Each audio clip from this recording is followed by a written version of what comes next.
Le Kirk d'Henri Hamel, l'Arpège de Michel Dufour, l'écume de mer de Roger Mallard et l'Oise 2 de Fernand Hervé. 4 bateaux et 4 noms emblématiques de la plaisance française, réunis là où ils sont nés, ici, à La Rochelle, il y a 50 ans. Ça a commencé avec des bateaux en bois et des bateaux en plastique. Fernand Hervé a construit l'Oise, qui est derrière nous.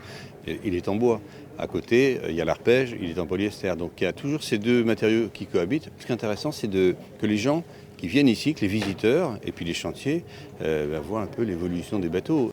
Pour les actuels propriétaires de ces bateaux conçus, fabriqués par les 4 fondateurs du Grand Pavois, c'est un véritable bond dans le temps, une époque où la plaisance n'avait rien à voir avec celle d'aujourd'hui.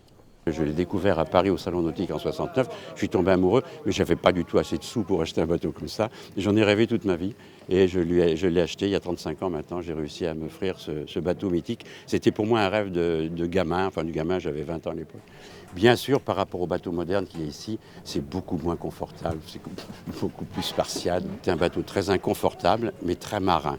C'est vrai que les bateaux modernes, ils sont plus spacieux, plus confortables. Ils ont une belle table, ils ont un évier, ils ont plein de choses.